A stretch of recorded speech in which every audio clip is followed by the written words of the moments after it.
Michael, where are you? I'm in Budapest, Hungary. My wife is working on a film here with Brady Corbet, who made Vox Lux and The Childhood of a Leader, very talented. And he's been on this show a couple of times, Yeah. turns out. Yeah. And so let me just find out where everybody else. I imagine, Inge, you are in New York. Yes, that's correct. And Bobbie, where are you? New York.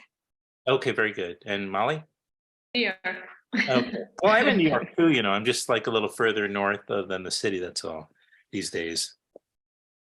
But it's so great. So Michael, I invited Michael. Well, Michael came up with this wonderfully inspired idea today. So, you know, I applaud Michael and his ambition. He got everybody here, and I'm excited about it. And I've also roped him into being my unofficial co-host, or maybe my official co-host for this. So everybody should feel free to, like, you know, not only it's that this is a conversational, and if you have a question of your own, feel free to pop in or whatever. Don't feel that you can't say whatever's on your mind whenever you want to.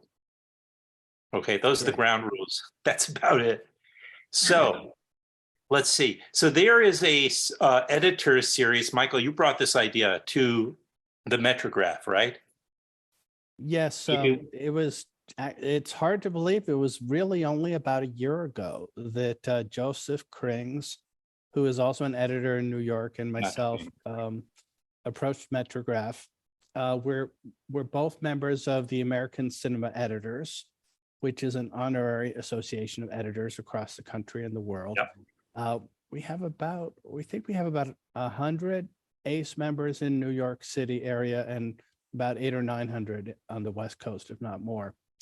And when the Oscars decided not to have the editing prize and other crafts prizes as part of the ceremony a year ago, we felt we needed to do our part to try to bring to the public what editors do. You know, increasingly there seems to be a lot of media about what screenwriters do, what directors do, of course, what actors do, but editing, of course, as the name of one of Bobbie's books, is indeed the invisible art, because sometimes people don't seem to understand how these films come to be. And there's the writing of the movie, and there's the shooting of the movie, and then there is the editing of the movie, and editors are a key part of that. And to be perfectly honest, Joseph and I, we thought, well, if we were going to have a monthly series or bi-monthly series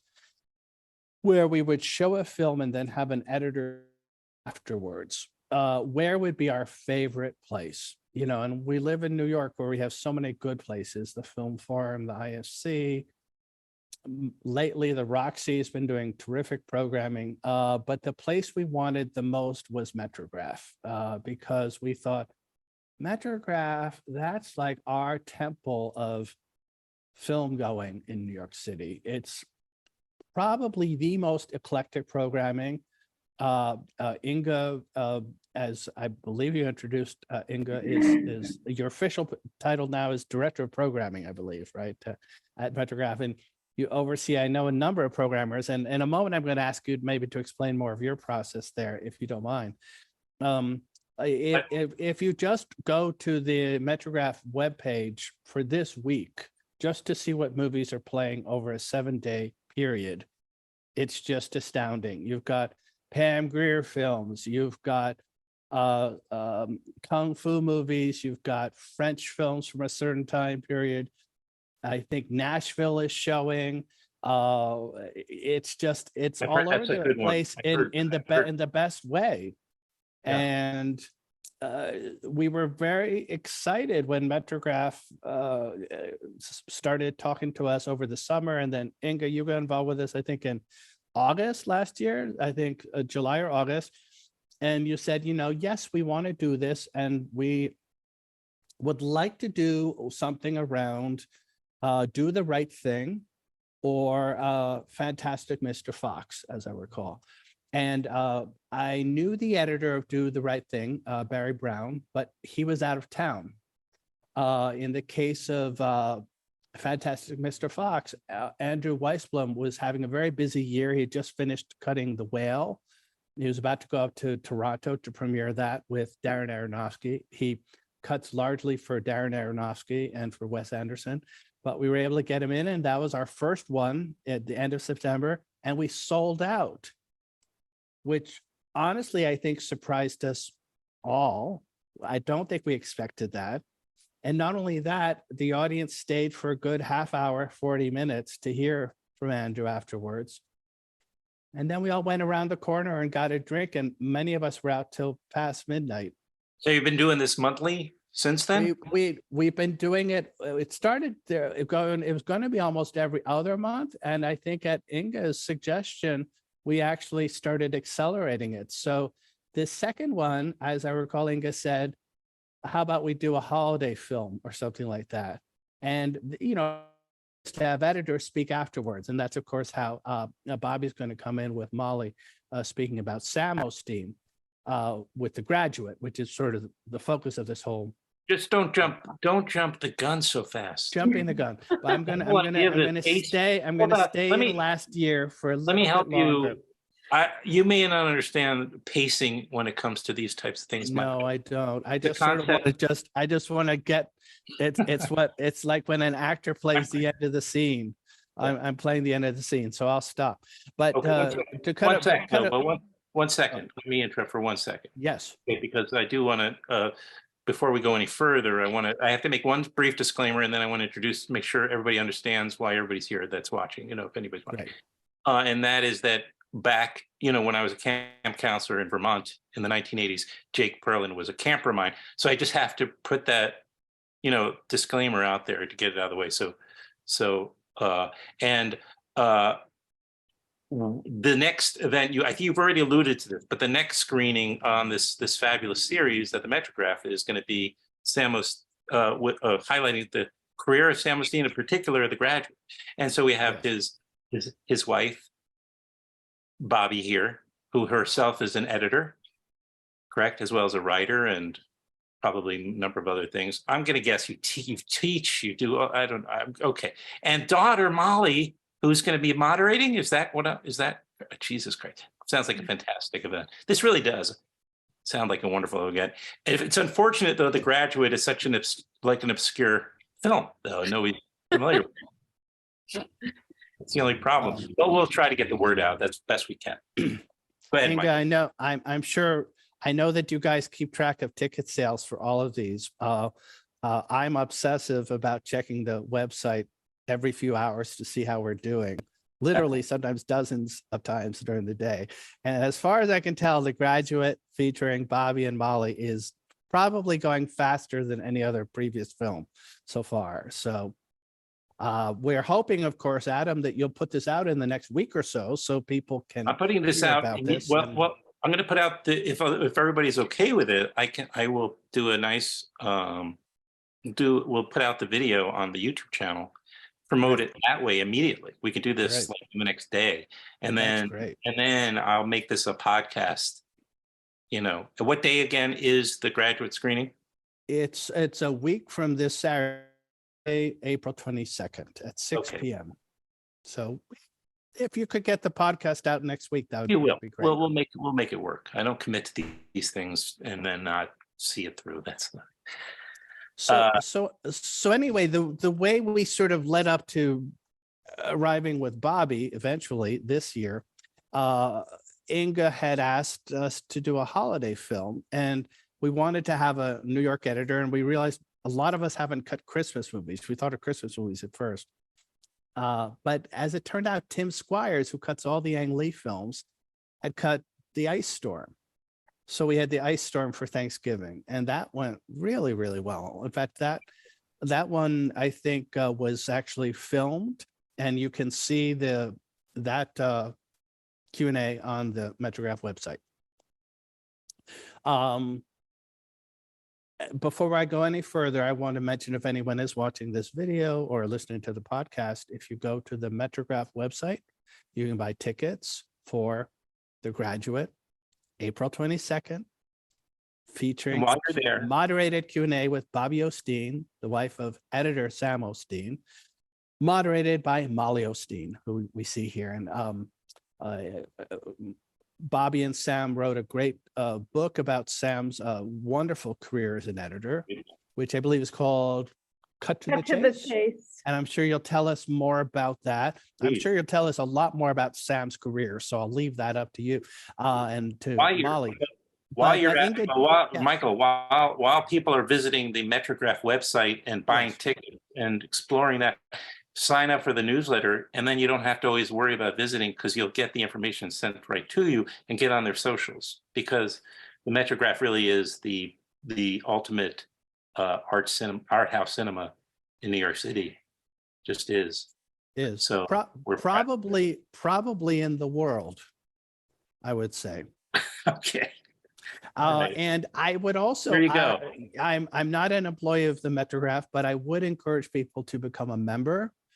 Tickets are $17 normally, but if you become a member, they're only $10, which is a huge savings. And not only that, not too many people know but Metrograph has a phenomenal home screening portal. It's not quite as big as, say, Criterion, but it's just dozens and dozens of films that you cannot see anywhere else, including all the recent Yvonne Rainer films that were shown on screen at Metrograph. And, really for a very inexpensive membership, a whole new world of movie making opens up to you. Pitch. And Inge, did you want to say anything more about how the programming for this series has gone before we go over to Bobbie and Molly? Yeah, that's great. Thank you, Michael. I think we should hire you as our publicist. I think you're great. For sure.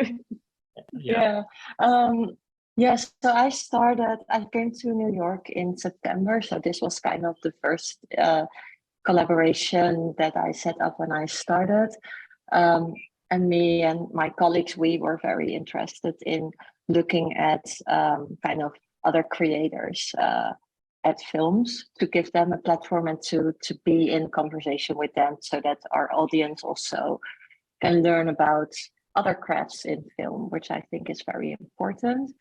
And then, of course, there was this beautiful proposal of A.C.E, and we thought, okay, so let's just try it with a film that we already had, which Michael just explained was Fantastic Mr. Fox or Do the Right Thing.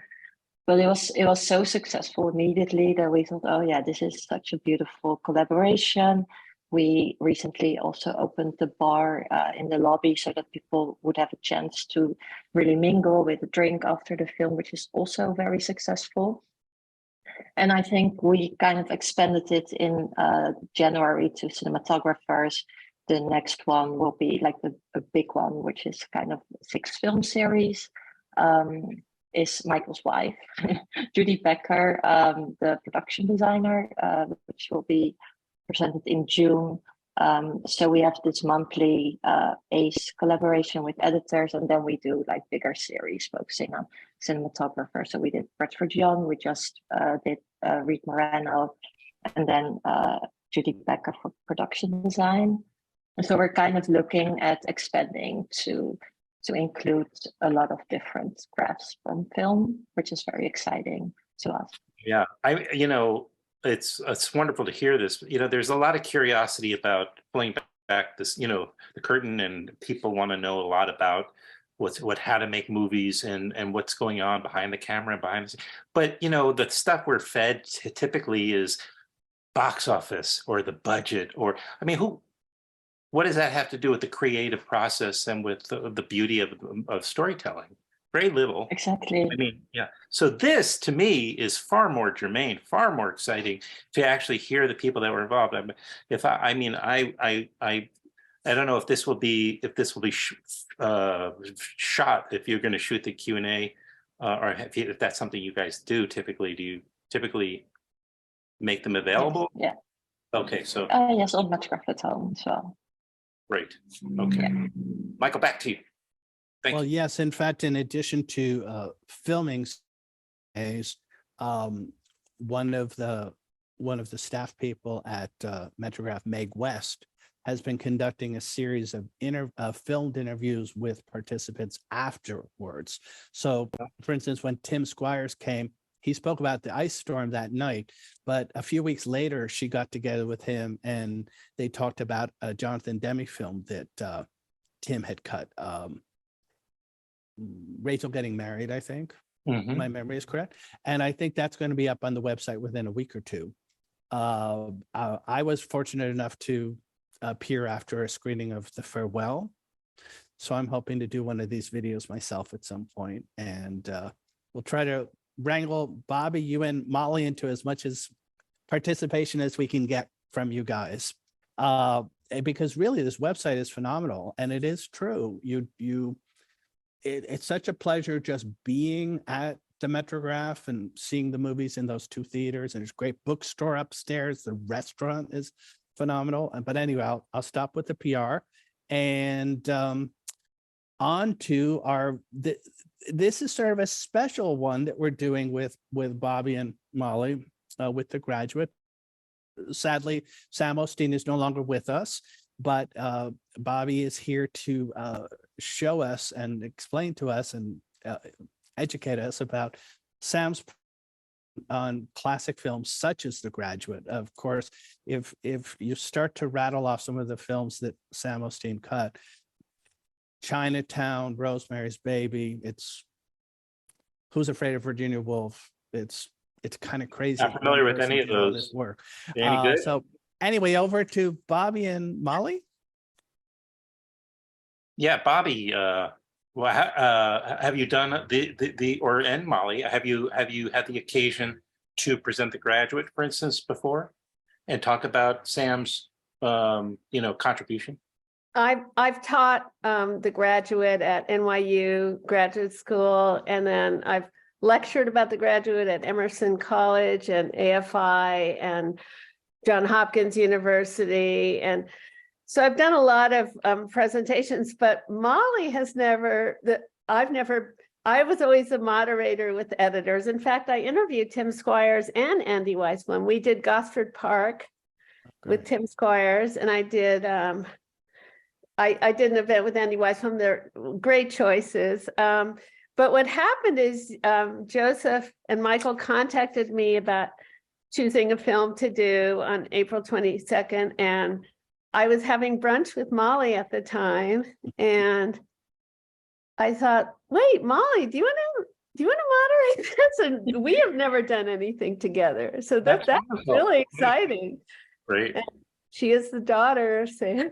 So, this was just it was a lark, and I'm very excited to be on the other side of it. I'm not usually being interviewed. I'm usually interviewing. Interviewed probably 75 editors at events. I've been doing this since 2009. Great. American Cinema Editors Edit Fest and Manhattan at a Workshop, and just all over the place. So this is a new thing and really fun. Well, I'm glad you're enjoying it. And I should just mention, I showed my son The Graduate a few months ago for the first time. He's 18 and he just loved it. He loved it. And I was like pointing out, and I had no idea I was going to be talking to you guys. I mean, but I pointed out like these incredible iconic moments of editing, and montages and that are just so iconic, for lack of another word, It's a good word. Yeah, I mean, really, I watch it each time with more and more awe. Yeah, and it's what's interesting. Oh, sorry, Malka. Go ahead, Mom. Well, I was going to say, I think 18 is such a great age to watch it. The first time I saw it, I was 7. So that's what happens when you grow up in a film family, I guess. I think that one of the reasons that it's such a great choice, and it's a movie that in many ways is timeless, is because it's about that feeling of being young and trying to find yourself and having moments where maybe you're lost or you're misunderstood. And so even though we're not all young guys in Southern California in 1967, Brett Goldstein said that the character he most relates to is Lady Bird, and he goes, I'm not a young woman in California in the, late 2000 teens or 2020, but the best characters, the best stories are the ones that are universal in many ways. And so I think that's one of the reasons that this movie continues to be important, is because people like your son who are 18 watch it, and there's just something that they connect to about the character and about his journey. Well said. Well put. Exactly true. I didn't even think of that, but it's probably true.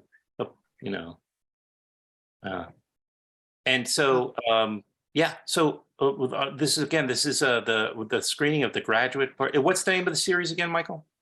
It's called, the official title is American Cinema Editors Presents at Metrograph, but we often abbreviate it to ACE Presents.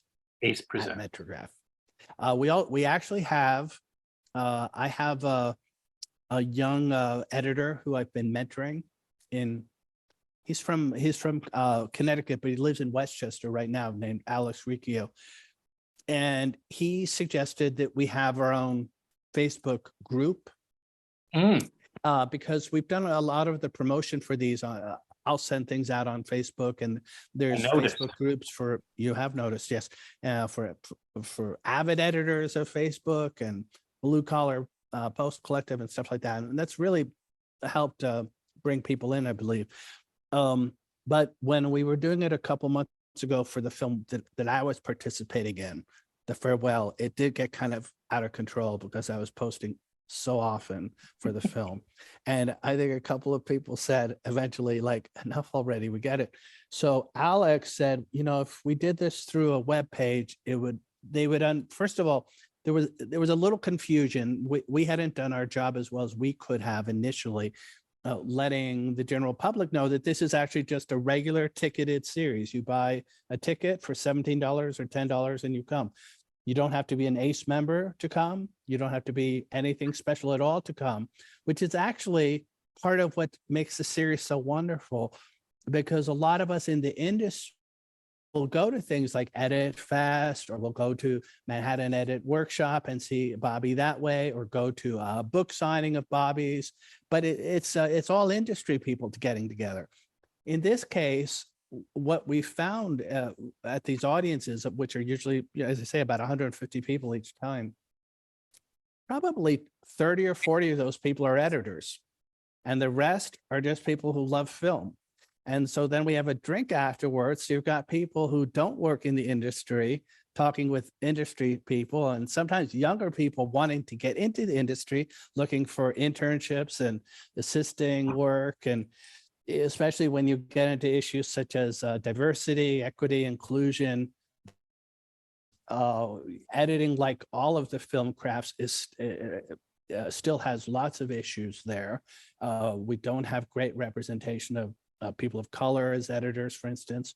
Even the percentage of women who could be editors is not as high as it could be. So when we can all get together, it's fun when we can talk about what Bobbie and Molly told us about The Graduate, but we can also just exchange our own life stories with each other. So I think that's almost the secret mission program.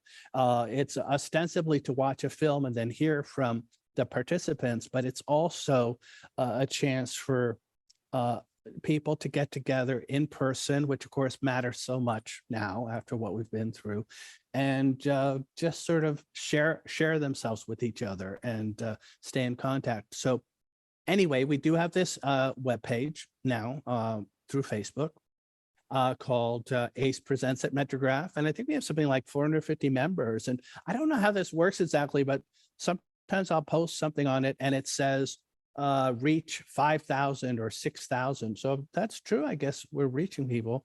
We also have ACE Presents at Metrograph on Instagram.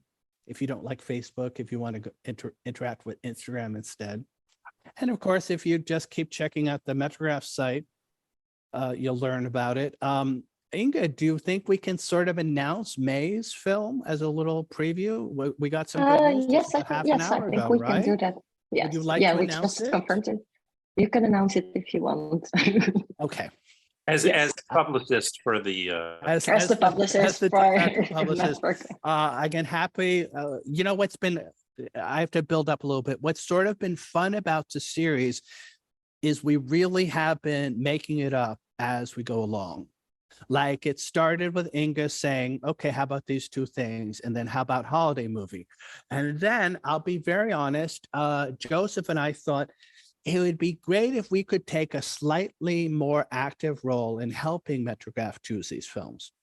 And I thought, you know, Sundance is coming around in January, and it's a fun thing for us industry people who are lucky to go, who might have a film that we've edited that gets shown there, or just as a participant. But again, the general public hears a lot about Sundance, and they might read about it in a magazine, the celebrities who showed up, but they don't really know what it's like to be at the festival or to see a Sundance Festival film in New York. So we suggested to Inge, what if in January and February, we have films that premiered at Sundance?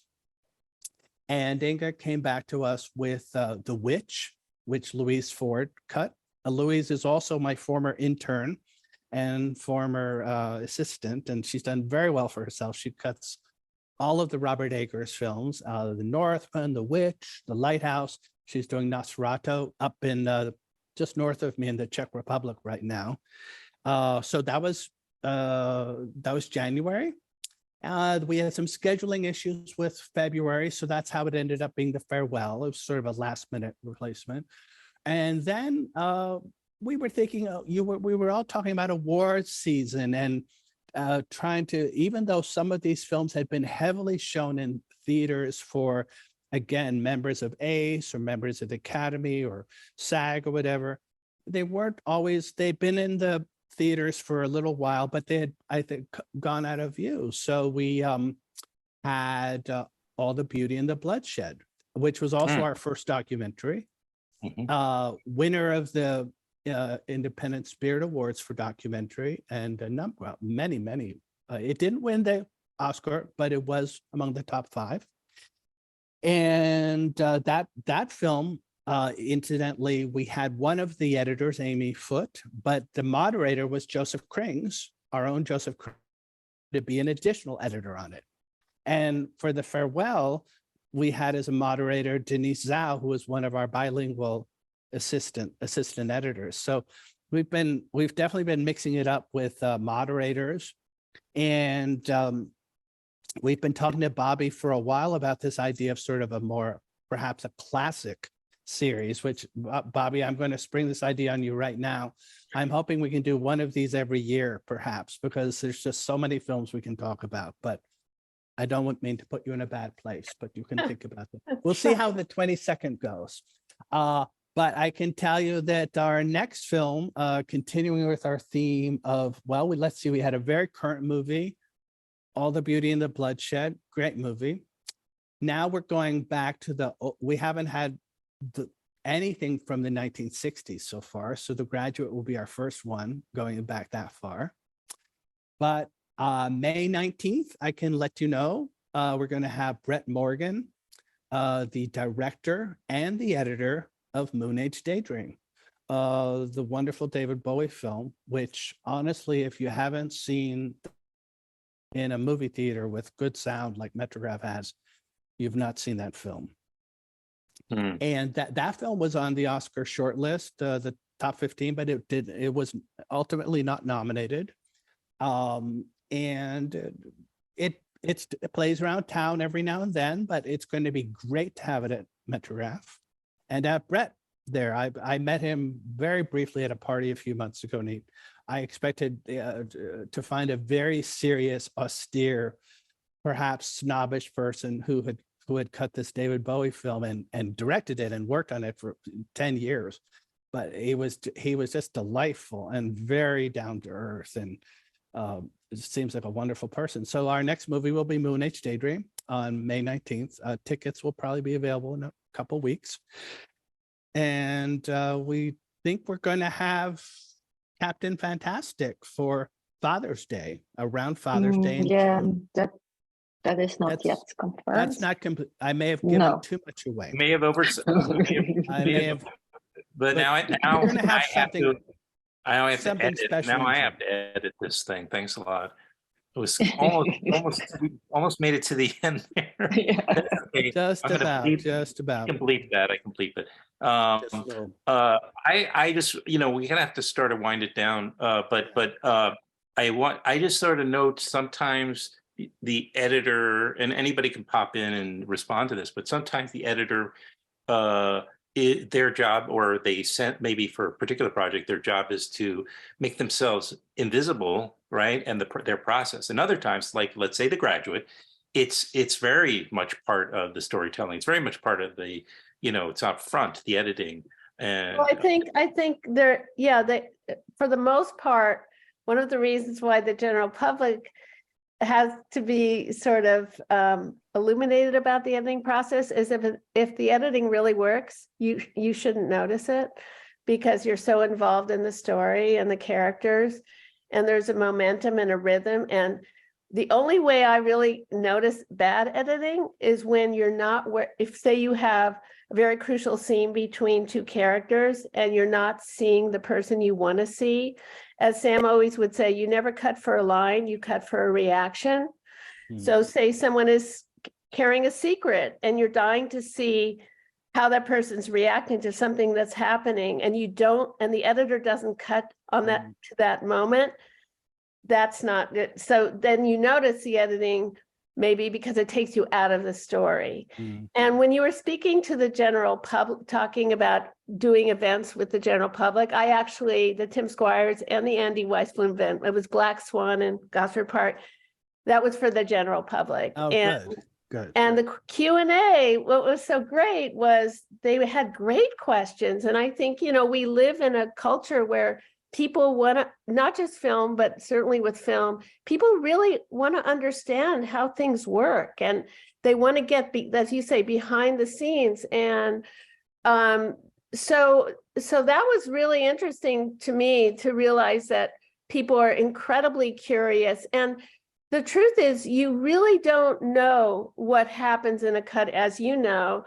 You really don't know what happens in a cutting room unless you speak to the editor, because nobody knows what the actual footage was they had to work with, how much control they had over the cut, what the problems, so when I do events, we're always picking scenes to show that are problems and solutions or challenges and how they work through them.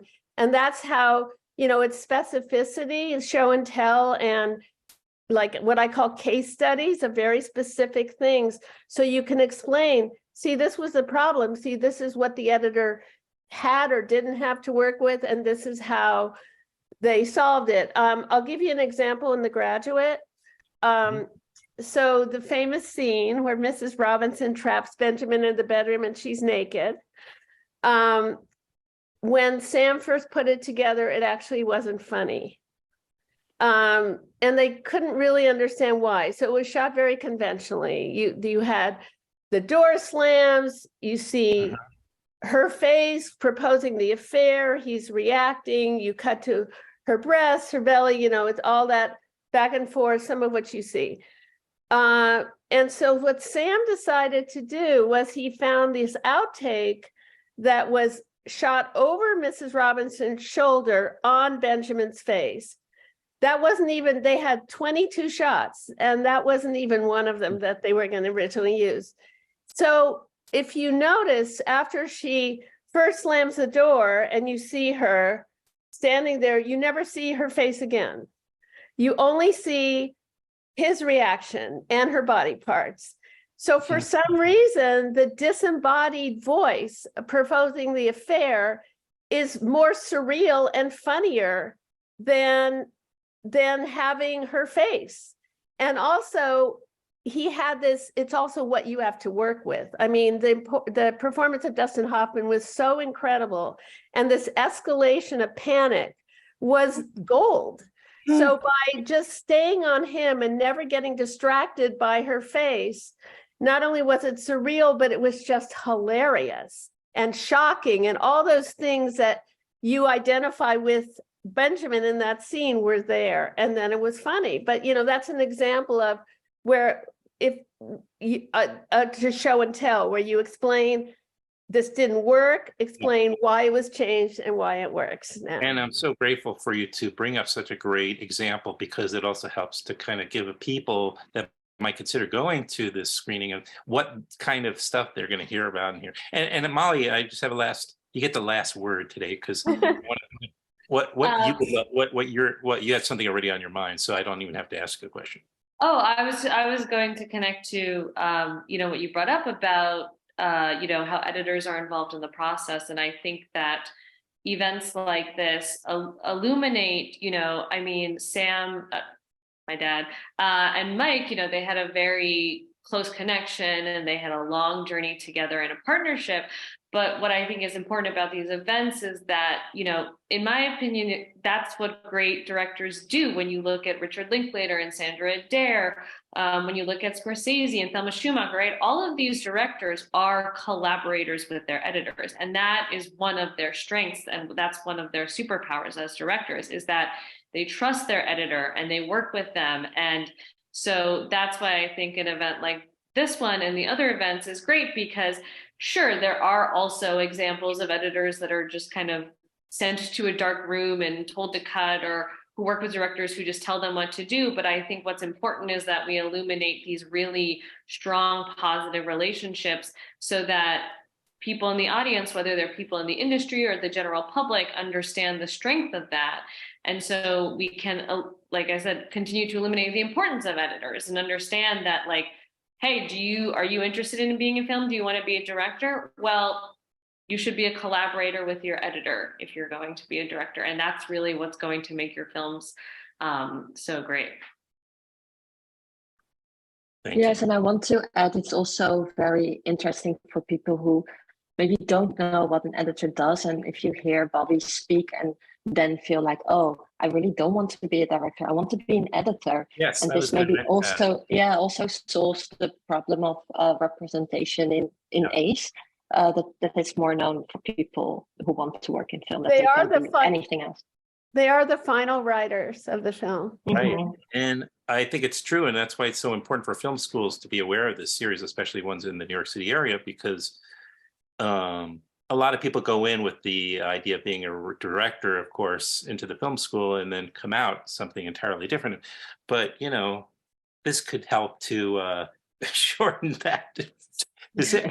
Editor is fantastic. It's a little less competent. There's need for great editors. I mean, not everybody is a Michael Taylor, of course, but with a little, work. But they're also objective. Editors have the beauty of having objectivity and really representing the audience. And the director is so close to the material, and it's so emotional and their egos are involved. And the editor is honoring the director's vision, but they're also helping them be more objective about the work and remember that keeping their hand on the audience's pulse is the editor's job, to make sure, and like killing your babies, and director may love a scene and it's so beautifully shot and beautifully performed, but it doesn't serve the overall story and you lose momentum, or it's distracting, or it's not true to the character. The editor's job is to remind the director to stay on course. And it's really important. And it's very hard to do when you're a director. And like when Molly spoke to the collaboration, that's the beauty of the collaboration, is that they're both sensitive to each other and they trust, it's like a marriage, analogy of a marriage. They trust each other. They have a shorthand in communication when they have a long-term collaboration.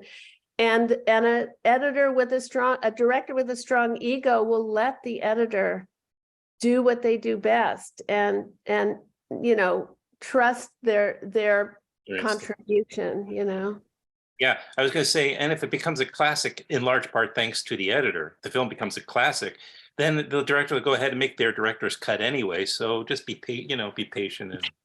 But that first cut, the first cut is so fraught. I don't think I've ever heard an editor explain it any other way than the directors just want to throw up, you know, they know they're just going to be so upset because it's just hard. You know, you imagine things that aren't there, or you have hopes that it's the end of the line. And so but it's very important that they get to put that first cut together, hopefully mostly on their own, because as you say, the director's always going to have a chance afterwards to work with it and hone it. But this is that first stage when the editor's alone in the room with the material.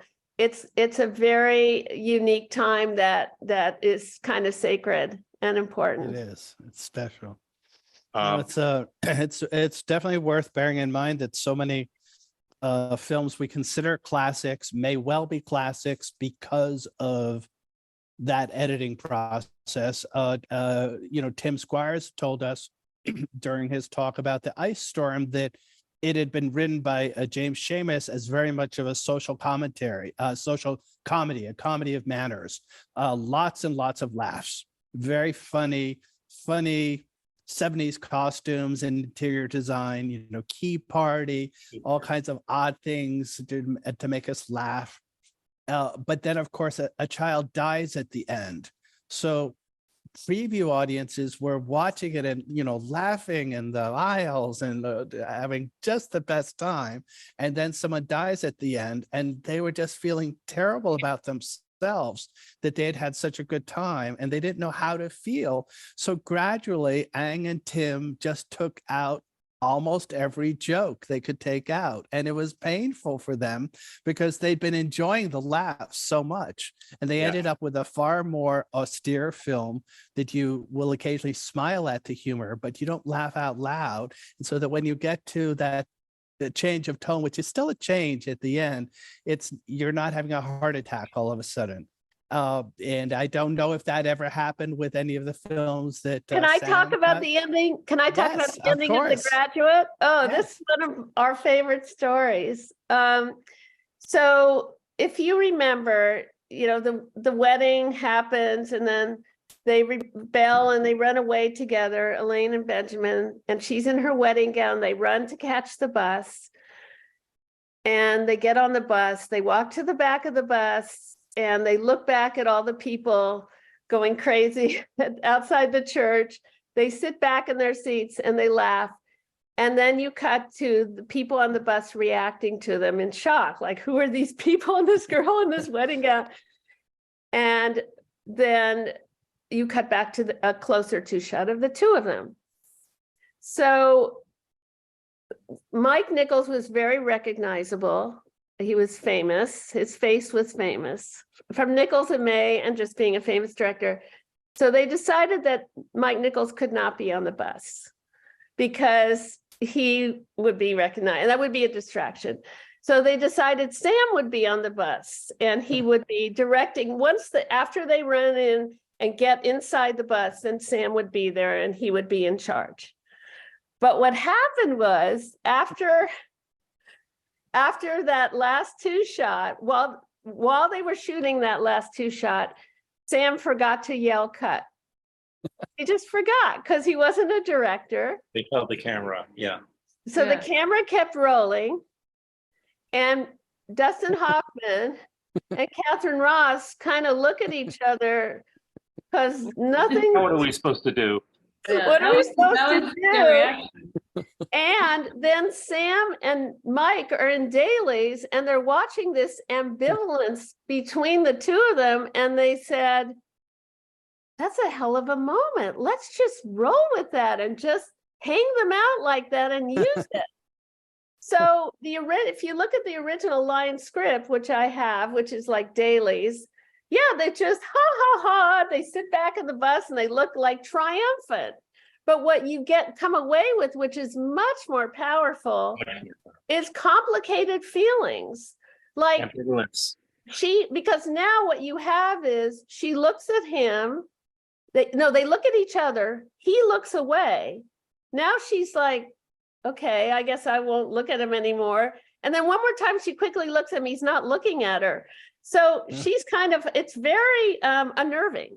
Yeah. So after the movie came out, people, and Molly, you were saying like, I mean, I think what makes great movies and great stories is I always say, like, I know a movie was great when I'm thinking about it after. Like, after, I'm still thinking about everything everywhere all at once. You know, like great movies, you just keep thinking about. And I love movies, and I think movies are so powerful when they give you enough information to think about it, but they don't tell you what to think, and they don't, you know. And so I think one of the reasons the ending of The Graduate is so powerful and people love it is, you know, I personally, call me Alba's romantic, I walk away from that movie and I'd like to think that they just freed themselves and that they have a chance to be happy together and maybe it'll work out. Other people watch that ending and they go, oh my, you know, Mike Nichols said to my dad, you know, I think she becomes her mother, right? And no one's wrong because we don't know. And we have a certain amount of information to decide for ourselves what happens to them. And I think that's what makes great cinema. So I think if it had been this like happy ending that tells you they're happy, or an ending that tells you they're going to be miserable, it just wouldn't have been as powerful because we want to leave room for the audience to have interpretation and we want to leave room for the audience to sort of have their own journey thinking about the movie. Exactly. And accidents, as you know, Michael, accidents that happen are being smart enough to use them, you know, and it can be something before they yell action, or it could be anything, you know, but this is such an example of a serendipitous thing that just made it, and people had long conversations after the end of, what do you think? Do they even know each other?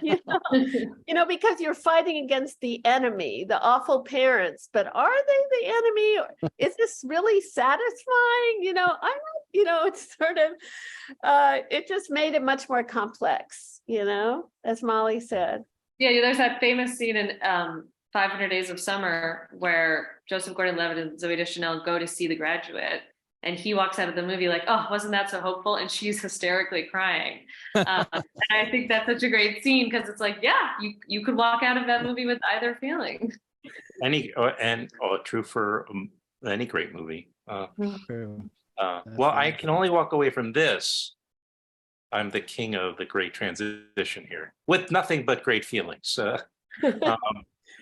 Again, the series is continuous. Go to metrograph.org. Is it org, Inge? Was it metrograph.org or com? I don't want to. Yeah, .com. Okay, .com. Excuse me. We'll put it at the end. I just type Metrograph in Google, and I think that's a wise way to put it. The screening of The Graduate is going to be on Saturday, April 22nd. And they both Bobbie and Molly will be in attendance to take questions and to share anecdotes. Michael, you will be, of course, there, I'm sure, with bells on. Inge, thank you so much also for joining today. And thank you, everybody. Really, this was sincere. I want to have you all back on. I think that's not so far-fetched an idea. Michael, for sure. I think we all have lots to say. Which is a gift to doing a show. I hope. But and I just wanted to finish by saying, Inge, thank you very much for being our host at Metrograph these past 6 months. We hope this series goes on forever. Thank you so much for coming every month with such enthusiasm and all your kind of friends, your editor friends, and for bringing so much knowledge to Metrograph about editing. Well, it's really great. You've inspired us also by suggesting themes and connections with other films. And again, I know I've said this before, but just go to that Metrograph website and you're going to find yourself down there on Ludlow Street a lot, seeing the movies because they're so wonderful. And this thing, as Inge said, that we're doing this with editors, but they have the special programs for cinematographers and designers and other artists, and it really is a temple, a beautiful shrine to movie making and movie watching. So we'll see you all there. Buy your tickets. They are selling fast. We very often reach a sellout point during the week before, and I've had people contact me in 4 or 5 days ahead of these and say, Michael, I was going to come, but it says it's sold out. I said, I'm sorry. It You happens. should have bought your Does ticket happen. earlier. And you go to HTTP. I'm kidding. Okay. So Yes. thank you all. Thank you all for joining, and we'll Thank we'll Thank see you you. for having us. Thank you. Adam, Thank thanks, you. Adam. Thank you all. Thank you guys. See you soon. you. Ciao, See you. everybody. Bye-bye.